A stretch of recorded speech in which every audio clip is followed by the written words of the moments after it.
After having had the movie rights for a decade and going through countless different iterations and creative teams, it finally looks as though Sony will indeed move forward with the He-Man and the Masters of the Universe feature film.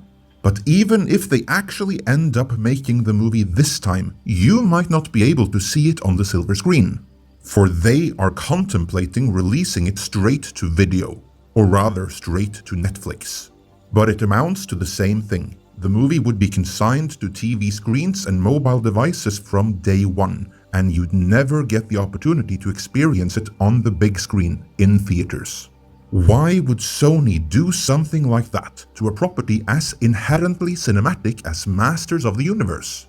In this editorial, I will cover why Sony is planning to ditch a theatrical release, how it ties in with the streaming wars, and what Netflix, as well as He-Man rights holder Mattel, may feel about all of this.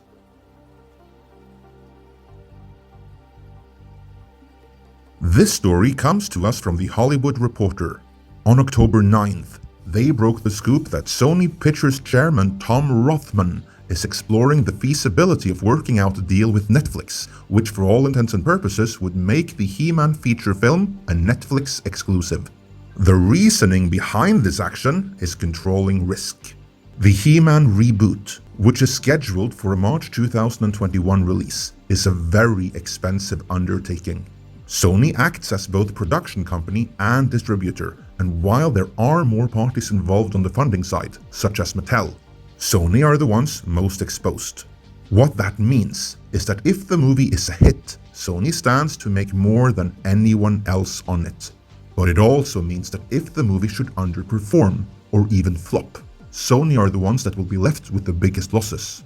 If they were to reach a deal with Netflix, Sony could eliminate any chance of them losing anything, even in the event that audience interest isn't there.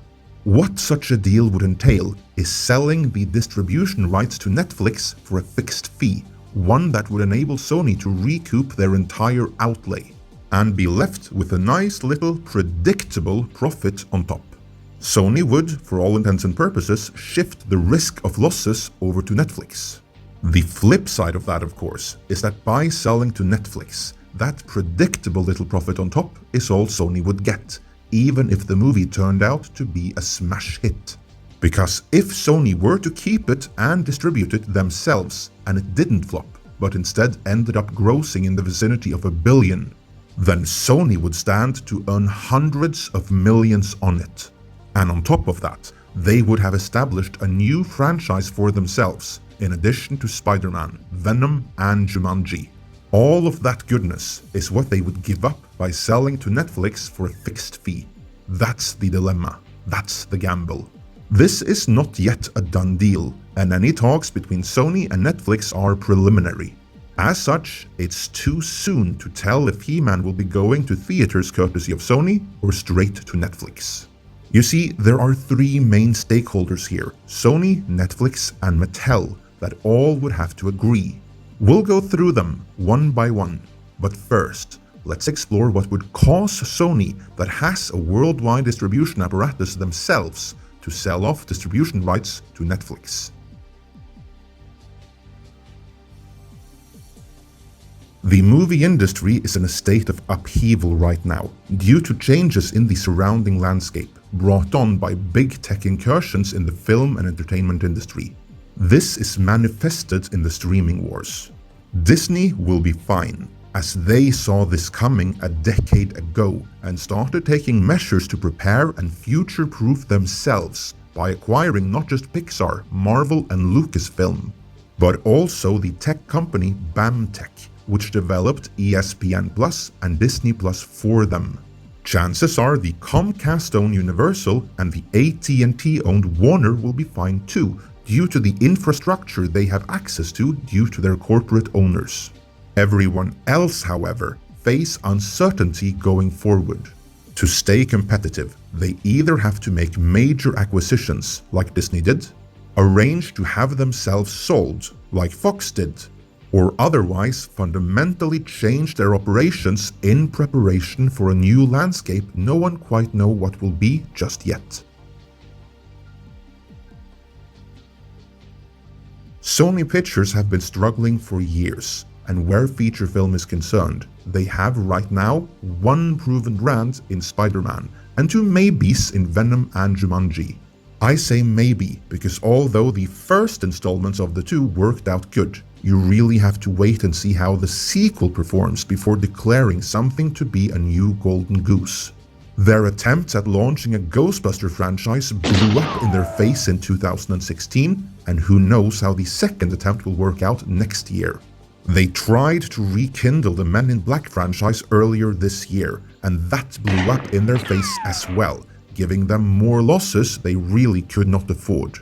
This has made them even more risk-averse than they already were. They are afraid of more expensive undertakings blowing up in their face, as that decreases Sony's market price. Sony's movie division could very well end up being sold, but if it is the management's job to jack up the prices as much as possible, giving their shareholders their money's worth. That they are even talking with Netflix about selling off He-Man distribution rights goes to show how risk-adverse they have become. They'd rather take a safe small profit from Netflix than risk He-Man blowing up in their face as well, even if that means foregoing possibly hundreds of millions in profit if He-Man should click.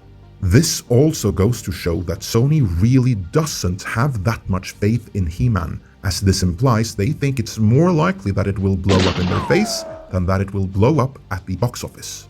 However, it should be noted that the one most responsible for that evaluation is probably Sony chairman Tom Rothman. We've spoken of Tom Rothman before. For more artistic fare and Oscar bait, he is a fantastic producer. There, his sensibilities are spot on. Where genre movies are concerned, however, he has proven himself to be worse than useless. I mean, this is the guy who cancelled Firefly. This is the guy who made AVP be PG-13 and set on contemporary Earth. This is the guy who chased Bryan Singer away from the X-Men franchise after Part 2 and who micromanaged X3 The Last Stand. This is the guy who instructed Deadpool's mouth to be soon shut in X-Men Origins Wolverine, and this is the guy who personally blocked Deadpool from getting made for years. It wasn't greenlit until he was fired from Fox. The smash hit subsequently made and released was the exact same version of the movie that Rothman blocked, with no alterations made, and it was only a couple of years ago that he finally understood that comic book movies wouldn't just go away. After his new subordinates at Sony had to explain to him what comic book movies were and could be. So that this guy thinks it's more likely that He-Man will flop than be successful really is no indicator of how the movie-going audience will ultimately react to it. Where genre movies are concerned, track records don't get much worse than his. But he is the chairman of Sony Pictures. If his recommendation to the newly set Sony Pictures Motion Group co-president Sanford Panich is to sell to Netflix, then that is going to be their preferred course of action. And it wouldn't be a first. You'll recall Paramount did this with both Annihilation and the Cloverfield Paradox before. But what of Netflix? Would they want to take over He-Man distribution rights from Sony?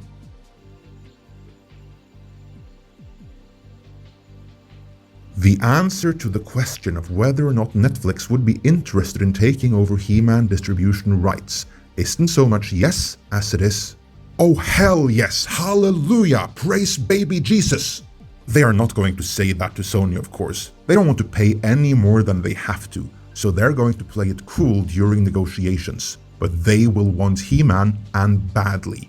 There are a couple of reasons for this, and they're all due to the streaming wars. For the last few years, Netflix have been the real kings of Hollywood. Where digital distribution was concerned, they were unrivaled, but that is no longer true. More and more players are launching their own competing streaming services, and while most are just annoyances, the major studios launching their own services pose major threats, as they deplete Netflix of content. Disney launching Disney Plus means everything Disney, including Fox, will be removed from Netflix. Maybe not on the day Disney Plus launches due to prior contracts, but everything is on the way out. Likewise, it's just a matter of time before they lose everything Warner and everything Universal. As such, Netflix is going to lose a lot of content in the next few years, and to make up for that, and to stay competitive, they need new content. Not just original content that no one knows, but branded content that will bring audiences in. He-Man definitely fits that bill. They already have the in-development Kevin Smith animated He-Man continuation, and they already have the completely unrelated She-Ra.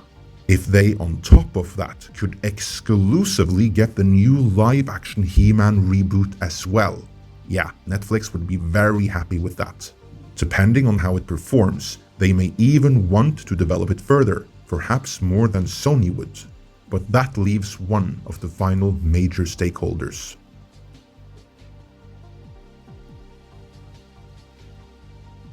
Mattel are He-Man's corporate owner, and as we've covered before, they are taking a cue from Marvel and have established their own studio to oversee production of feature films based on their brands. They can't make any movies completely in-house just yet. They need to work with other production companies and distributors, and in the case of He-Man, that is Sony. Do Mattel even have a say in the matter of how the movie is distributed? That depends entirely on the language of the agreement between Sony and Mattel, but I'd be surprised if there wasn't some clause about the movie having to be released theatrically, which would mean that Mattel would have to sign off on Sony outsourcing distribution of Mattel's biggest brand, foregoing a theatrical release in the process. And yeah, as far as movies are concerned, He-Man is their biggest brand. It's the one Mattel CEO Ynon Kreiz always brings up whenever he speaks publicly. I don't think Mattel would be very happy with the prospect of the movie going straight to Netflix at all. Not so much because audiences would be deprived of seeing the movie on the big screen, but because they would be deprived of the media blitz and attention that comes with a theatrical release, the press tour, the headlines, the additional interest from licensees and what have you not. Mattel would very much like to cash in on not just the movie itself, but the attention surrounding a blockbuster release. And that would not be the same if the movie were to be, how shall we put it, competitively dumped to Netflix. That's not what Mattel signed up for when they gave the movie rights license to Sony. Again, after Sony had been doing nothing with it for a decade. If Mattel has a say in the matter, and again, depending on the language of the contract, they might not. But if they do, if Mattel has to sign off on this, Netflix is going to have to come up with something to make it worth their while. I'd be very excited to see what that could be. Mattel has some brands that would be ripe for a Netflix reboot, like Marshall Bravestar and Jace and the Wheeled Warriors, just saying. Mattel and Netflix working together could lead to some exciting possibilities. For now though, the only talks we know of are between Sony and Netflix, and until they reach an agreement, He-Man and the Masters of the Universe is still scheduled to be made and released theatrically by Sony. But that the talks with Netflix are even happening tells us that Sony's heart isn't really in it. So, where would you like to see He-Man? On Netflix or on the big screen? Also, would you like to see Noah Centineo as He-Man at all? Because no matter what happens, he is the one lined up to take on the role. Let me know in the comments.